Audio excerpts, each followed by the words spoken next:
Hey everyone, we are pleased to have you back here at the Coins Alert, your place to get your cryptocurrency fix. This is your triplet. We made it, folks from Van Winkle, and now it's the weekend. It is the 25th of May, Saturday 525. At this point in time, in the next year, 525 and 25 is going to be an interesting line. I am so excited to say that, listen, in this episode, we are going to discuss what is happening on the XRP ledger. We are going to talk about what we would say if you weren't in his Twitter space the other day. He talked about their movement and their plan for the Xamarin wallet. Many of you may be familiar with it as the Sum wallet.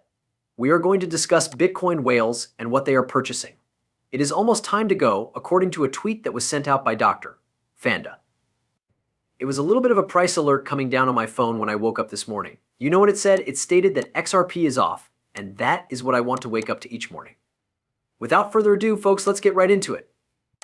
Bitcoin was $69,232. In the previous 24 hours, it has increased by 2.55%, and Ethereum is currently trading at 2,000 or 3,000, if you'll allow me. $739 USD, 0.66% is what it is. USDT and USDC are both coming in at their respective pegs of 99 cents, while XRP is trading at a mean of 53 cents, which puts it at a 1.63%. Even though we are not completely out of the woods just yet, we are gradually making our way out of there. If you look at the chart, you can see that there is a slight retracement, and the declines are the ultimate worries. It occurred twice, and now we are beginning to climb back up. We are finally displaying a little amount of green throughout the course of the past 30 days. It's coming, folks, and a lot of them are looking nice as well. Anyway, how is my Chainlink coin doing?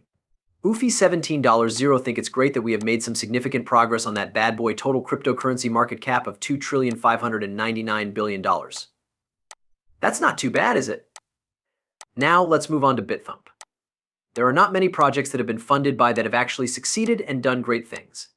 BitThump is probably one of those projects. They have done amazing things right now. You can name your wallet. They have NFT explorers. You can search daily transaction volume, monthly, yearly. You can look at the top selling NFTs. They have done so much. If you are not supporting BitThump, you should support them. We need projects like them to continue to exist. When we put this out, we can say that we love this idea. I'm not going to sit here and call it each and every project, but for those of you who have been around for a while, and for those of you who pay attention to these projects that are getting grants and funds, have a look at them. Reward projects as they show traction and growth. A lot of projects have taken money from Ripple for the grants, and they haven't done anything with it. The majority of them are no longer in existence. They have vanished. Some of the larger ones have amassed millions of dollars. They have left the country. Therefore, what should Ripple be doing, and how should it be doing it? It's simple. If Ripple wants to, first of all, you go through the process, and if you get picked and say you get picked for $1 million, Ripple should set up. They shouldn't give you the money up front. They just set up. And stick to the roadmap, because you have to put a roadmap, and when you go through it, I just went through it, you know in the first month we will have this built, month 2. This would be done, let them put out their roadmaps, and as they achieve these milestones, slowly release money to them. No project who just has an idea, who has nothing built out, should be given money. And if you need money to finish your project, you shouldn't be given money anyway either, because you never should have started a project if you didn't have money to finish it.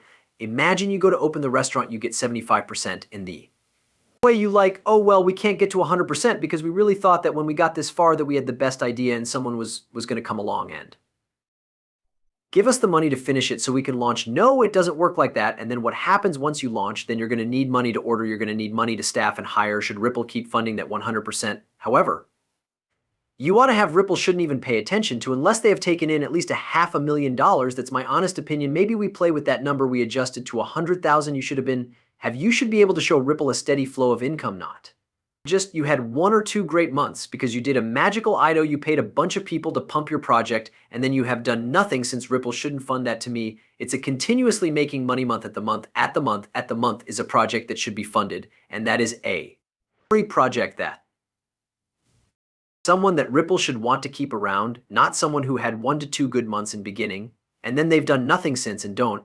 And I said that, you know what, I'm sick of the excuse, oh well, we had a great 1 or 2 months, but now we've been building for the last 10 months. What?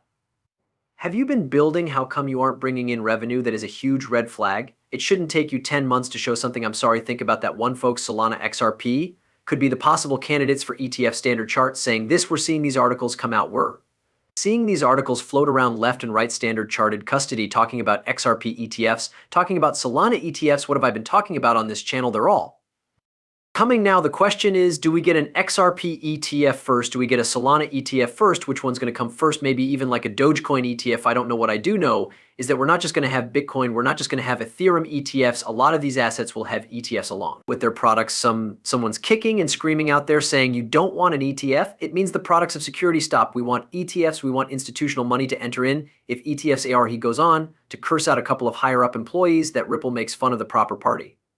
Makes fun of the companies, take shots. This is the kind of stuff that I like to Maximus Prime well. Seems like he's angry. Seems like he's very angry. Actually, he goes, how do we get some bent over for years? We're supposed to be the chosen one. He goes on to say that this is not like a stock market. It's not the same thing, right? It's completely different as a decentralized asset now. This is the kind of thing I like to think about. I like this type of not thought, but this type of negativity, because what this is telling me, and I've been in 2017, I've seen a lot of this over my years, my 7 years, which feels like 70 years. We are close to this thing popping off and this thing ripping. We're going to see a lot of cryptos move over the summer time frame. We're then going to see a little bit of sideways actions to elections, and we're going to see even more cryptos pump after the elections, and then we're going to see 2025 an absolute explosion within the markets like that's coming. There's no fighting it, right? It's just all a matter of when do we get that boom? When does the boom start? The boom for Bitcoin, that's 74,000. It's a Saturday and we're up almost 2.5%. Can't be upset with that Bitcoin whales purchase. 134 billion of Bitcoin in a single day could a rebound to 70,000 looks pretty near to me at 69,207. You get mass amounts of Bitcoin being brought up. Listen, I've called this before. I'll call it then again. I'm going to update the pinned tweet on the page. Bitcoin's bottom is in 60,000 was the bottom range. Yeah, we touched below. We hit 58. 000 for a brief that we came back up. That's okay, right? We didn't get a weekly close down there. We didn't get a monthly close. Sorry, the bottom was 60,000. You had your buying opportunities. It is up from here. Can we see a little bit of sideways, a little chop? Yeah, we could. That's not could we? Still see this thing go back down and repass 60,000 before it come. The number that you were looking at was 74,000. The Bitcoin price has broken $74,000, which is something you have never seen before.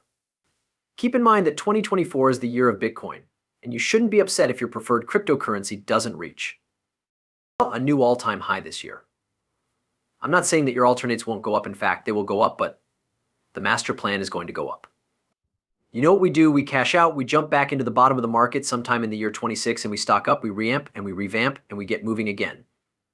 The plan here is for Bitcoin to rip to get above 100,000, and then for money to start rotating out the following year. Additionally, the altcoins are going to pump and explode all throughout the year 2025, according to Dr. Fender. It is even near. I mean, what else is there to say about that? That is a stunning thumbnail, right? It is really close. There is a chart. There are your supports at 52 and 51. We don't want to see it break down there. For simplicity, XRP never can break 50 cents again during this bull cycle. Next stop on the chart, we need to get through 58 and 68. Then we got to get through 75 cents is the key number telling you right now we will battle, we will fight. We need to flip 75 cents into our new support, into the new base. If that happens, we are going to hit the ground. We are going to break $1. We're going to then start aiming and setting our targets at a new all-time high for XRPU. Better be ready, you better. Have your game plan set up. I don't believe it like that. Listen, wash your damn hands. If that Winkle is out, it's out. Ripple Van Winkle is out. So show each other some consideration and be courteous to one another. It's not true. Listen, wash your damn hands. I don't believe it like that. Act courteously and kindly towards one another.